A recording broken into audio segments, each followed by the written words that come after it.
Business with a servant's heart. Welcome to the podcast. Inspiration, motivation takes. Listen to the podcast. We're all about to talk about life. Our guests will share their life story. We want you to success in life and business. We're ready and we will start shortly.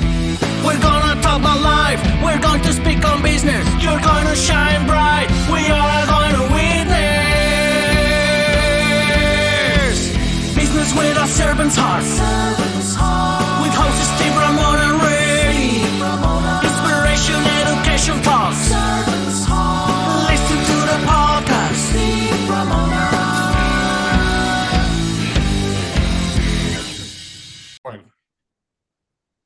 Welcome, everyone, to Doing Business with a Servant's Heart podcast. Almost said the name wrong. I'm so excited to be here. That's why.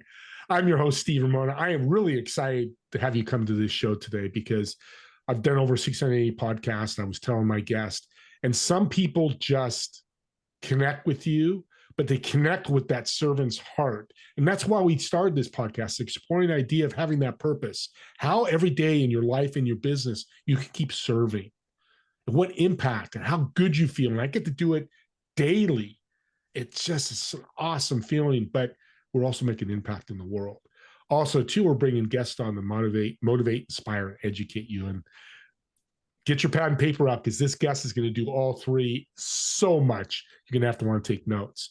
But here's your homework today. I love giving homework. I'm not a teacher, but I hated homework as a kid, but this is great homework. I want you to think about after the show, how you're going to serve yourself and how you're going to serve others today and what impact and difference you're going to make today. People wait. Across this world, I tell people, and my guest has probably told people, I actually told a story about, hey, here's some advice. They don't take it. They wait 5 years to realize, hey, that was good advice. Let's not wait to serve. Let's start serving after this incredible show. And I want to thank our great sponsor, Pantheon. Imagine joining a community of high-income entrepreneurs and thought leaders who are growing this huge platform to help grow your business, but also make an impact in the world. To me, it's a double win. And with that being said, I'm going to just bring my guest on because I'm done monologuing because you got to hear her. Let's bring in Dr. Tara Perry to the show. Thanks, Steve. It's great here being with you. You as well. PTSD. Explain that to us because I hear so many different definitions and thoughts on that. Oh, that's a good one. Well, I'm not actually in the business of clinically assessing PTSD. A lot of people have come to me or people who've tried everything. Like I worked with a guy in the military who got 100 on his PTSD scores. And he went through all the military stuff. He was still having panic attacks, still couldn't focus. And his aunt had heard about what I do and she gifted it to him. If your sympathetic nervous system is getting the message constantly 24/7, 365 because of something that was fired and wired way back when, and your brain is in fight or flight, which most people are familiar with, there's actually 4 Fs: fight, flight, freeze, fawn. Fawning is my people pleasers. So those are all trauma responses. It's hypervigilance. It's needing to fix something that doesn't need to be fixed. If a deer is in the woods and it's munching away on food and a coyote shows up on the horizon, a certain amount of biochemical responses happen because the deer has to run and seek out safety. So the immune system shuts down, the hormonal system shuts down, the digestive system shuts down, and it becomes very aware of time and space as it moves itself to someplace where it can find safety. Its heartbeat is going to go crazy, the blood is going to go to the periphery, the eyes are going to dilate. So that's all part of the sympathetic nervous system response. But when you're in that all the time, you don't have any energy left for optimal healing with the immune system and the digestive system and the hormonal system. So when we go into the subconscious mind, which is the big juicy part of your brain that's processing 40 million bits of information per second, as opposed to 40 bits of information per second. I mean, the comparison's not even, it's unfathomable. So if your conscious mind wants one thing, such as calm, peace, joy, but your subconscious mind is going, no, there's danger, or we gotta run, we gotta hide, we gotta please somebody, we gotta do all this stuff. There's no time to sleep, there's no time to repair. So all those goodies are available to you when you get the subconscious mind to realize, oh, there is no emergency. The fire alarm doesn't need to be going off 24/7, 365. And when you dial that back and you can experience calm, peace, joy, bliss, then healing can happen. And so that particular gentleman, after 2 sessions, he said it can't be this easy because he was no longer having his panic attacks. Yeah. And I said, yeah, it actually can be. Wow. And I've had crazy, uh, situations that people have come to me with. One woman was attacked by a Rottweiler and went through 6 jaw surgeries. She was living in pain and fear of losing more teeth. She had developed a choking disorder. Every time she ate, she was at risk of going to the hospital. And she had 3 young kids. Her husband called me and said, "Hey, can you help her?" And so she came in, and again, in the first session, she realized, okay, this is different. And she didn't have to get any more surgeries, no more teeth lost, and no more trips to the ER.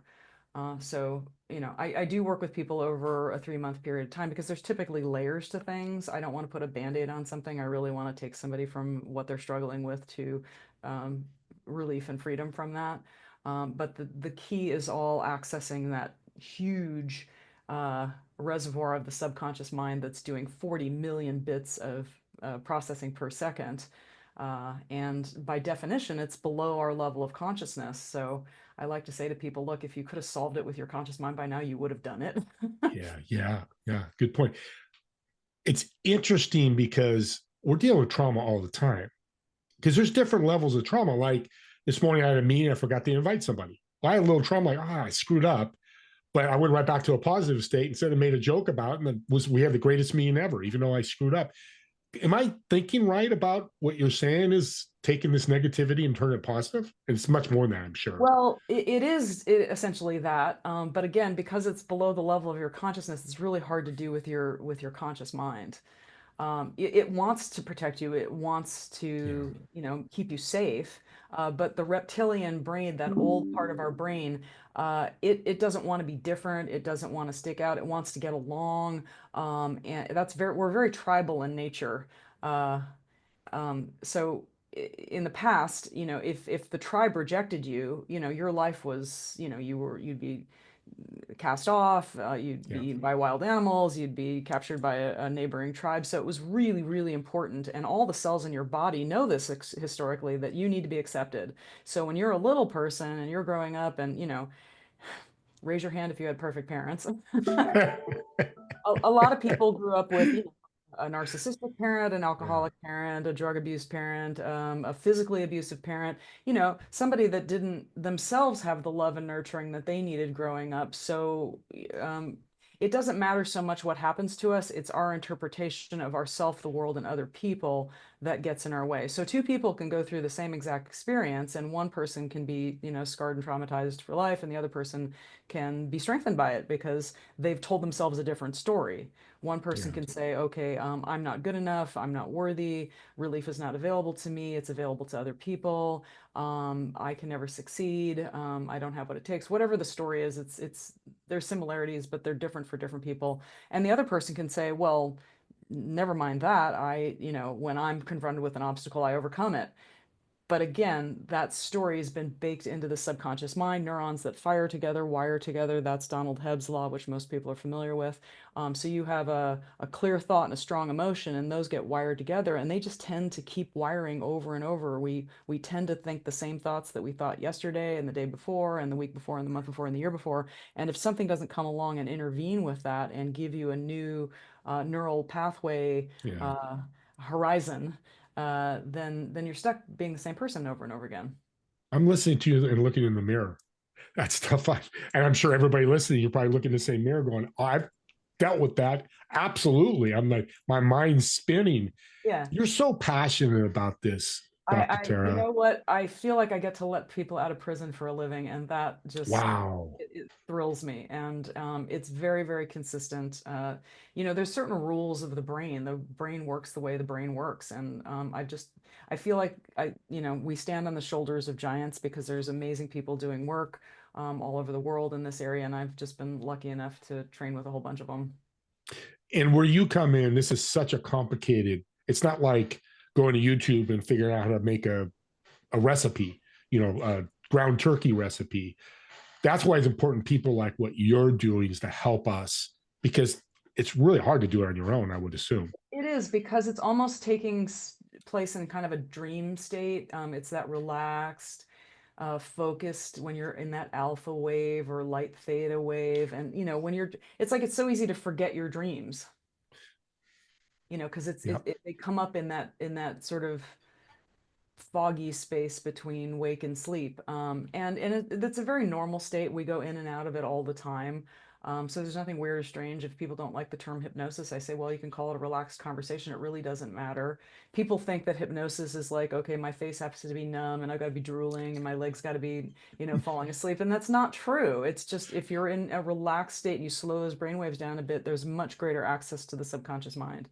And it's like Googling, if you want an Yeah. answer, you're a tech genius. If you Yeah. want the right answer, you got to Google the right question.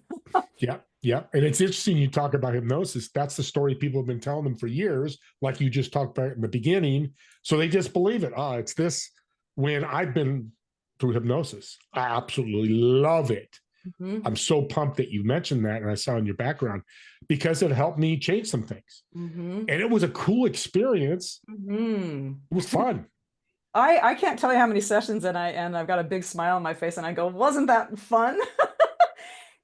And the person is usually a little bit exhausted, because when you finally find that 150-pound backpack that you've been carrying around and you dump it, it's, you need a little bit of recharge and a little bit of me time, but it's relieving, because nobody wants to be carrying around crap that doesn't apply to them anymore. People are like an iPhone 16 operating on iPhone 4 technology. It doesn't feel good to be an out-of-date technology. Or the flip phone. Let's get deeper. Yes, met a grandpa. He's got a flip phone. And it's funny because you can have the flip phone. That's as far, and he's happy to go. He just takes a call and that's all he cares about. I love that analogy. What's the marriage between trauma and anxiety? Are they the same? One reflect the other? I always wondered that. That's a great question. Well, I mean, if you feel anxious, again, it's the brain trying to warn you about something, but there's giant chunks of that. Like most military personnel I've worked with, they don't go back to battle, they go back to childhood. So Mm, the root of the issue often isn't what you might think it is. And that's fine. I always say it's great, because I don't have to know the answer. You don't have to know the answer. We just Google the brain, find out what the pattern is, and it will make itself known. So again, if you could figure it out with the conscious mind, you would have done so by now. yeah. I've had people that, here's an example in business. Some high performers, they just, in spite of all the training they've gotten, all their skill levels, they don't feel comfortable asking for money. So one woman I worked with is this wonderful oral surgeon, and she does great work, but she didn't feel comfortable asking for money, and this was a big problem. So we went back to the root of the issue, and it turned out that when she was doing her homework with her older sister, who was even more brilliant than she was, she's a leading surgeon in the country. Her father said something that just wasn't terribly kind about her. And so she felt, okay, well, I'm not worth it. I'm not worthy. And she carried this, neural pattern with her up until we worked together. And then we just rewrote the pattern. And I called her up a couple of months later and I said, hey, how's it going? And she says, oh my God, I go home with more energy. I'm a better wife. I'm a better mother. I said, dollar wise, what's it worth to be able to ask for what you're worth? She says, I make about an extra $10,000 a month. And that's powerful because unfortunately, the world, especially the United States, ROI, the elephant in the room is the ROI. Okay, Dr. Tara, this was my ROI. And an audience, it doesn't have to be money. Let's put that on the table, right? Yeah, yeah. Well, in her case, I like her case because it's across the board, all Yeah. quality of her. So typically, I mean, think about it. If the fire alarm's going off in your brain 24/7, 365, and it could be like a tiny fire alarm, it doesn't have to be like one that takes you out completely, but it can be exhausting by the end of the Yeah. day, unnecessarily exhausting. Especially if you're doing something that you really are passionate about and you've worked hard to do, it'd be nice to get in the enjoyment lane. Yeah. Yeah. Yeah. That's a good lane to be in. Yeah, but if you dial that fire alarm back to where it should be, because if a fire alarm's going off all the time, it's not giving you any information. It's just preventing you from sleeping. It's making you brain numb. It's agitating you. It's shutting down your immune system. Um, so if you dial that back, it should be off to all perception. It still works. It's still functional if you're actually in any kind of real danger. It'll still Yep. function. But most of the time, it should be off so that you have a higher quality of life. You can have better relationships. You're more aware of what's actually going on, so that you have more opportunity to succeed. I mean, there's wins all over the place when you come to your life with bliss and calm and full awareness. Yeah, I love that. I want to go back real quick at the veterans. Honest, hear what she just said. It wasn't going through the war that affected them, it was their childhood memories, Yeah. experiences. I've never heard that before. I've talked to Yeah, many and I'm mental not health saying that's experts. going to happen in every case, but Exactly. the ones that I've worked with, that has been the case. Yeah. But that lets us go, hey, I had these problems in the 20s and 30s, but really went back to 6, 7, 8 years old when this happened. Yeah, and as I recall, the woman that was attacked with the dog bite, I don't think she went back to the dog bite. She went back prior to that, which is typically what Interesting. happens. Yeah. Mental Because health, the, go the ahead. pattern gets stuck in there early on. The Jesuits said, "Give me a kid till he's 7 years old, and I'll own him for the rest of his life." Those patterns, when they're stuck in there early on. So usually, when something happens that's traumatic later in life, it's piggybacking on that early patterning. Yeah. You make this sound so simple. It's not simple, audience, but it's understandable that I'm understanding. I'm not the smartest guy in the world. I have no problem being it. But if you just really breaking this down so it's easier to eat is the word that comes in my head and absorb. So mental health, we know, is alive, has increased. Suicides have increased. What's your thoughts on that since COVID and all that happened? I know you're probably helping in that aspect as well. Yeah, I mean, again, if the alarm bells are going off 24/7, Okay.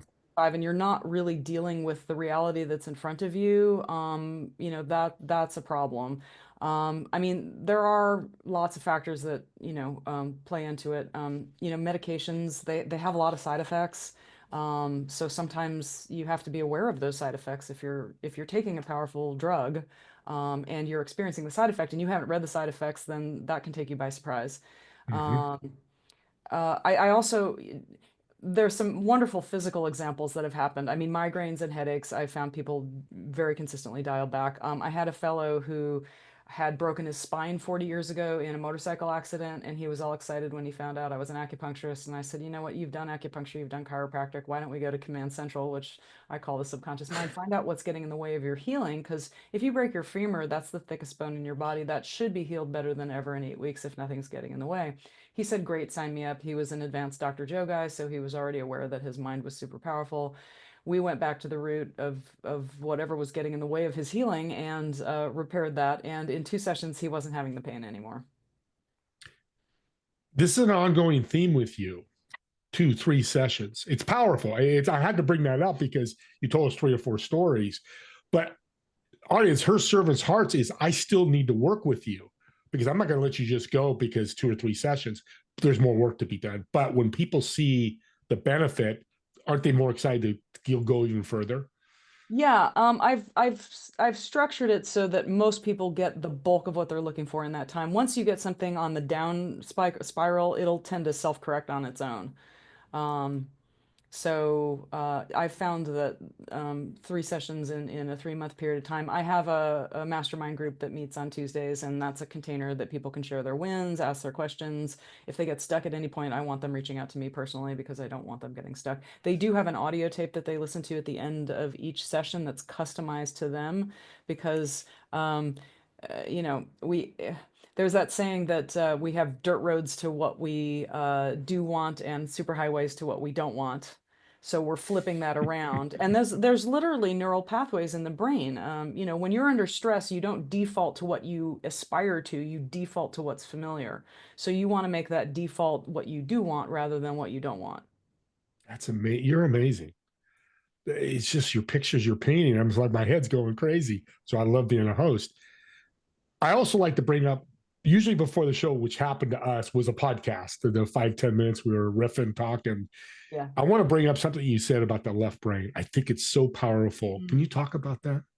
Sure. I interviewed Chris Niebauer a while back. He wrote No Self, No Problem. And in his book, and it's well known in just the neurological brain community, but back in the gosh, was it the 50s? They severed the corpus callosum, which connects the right and left hemisphere for people that had severe seizures, and that gave them a tremendous ability to test what was going on in each hemisphere. So a person can actually function quite well with that severed, but because it was severed, they were able to do visual and auditory testing. And it turns out that the left hemisphere, when it doesn't know the answer to something, it just makes stuff up. It's really important. That left brain, it likes to categorize, it likes to pigeonhole, it likes to dumb things down so it has a clear answer to things. And if it doesn't know the answer, it just makes it up.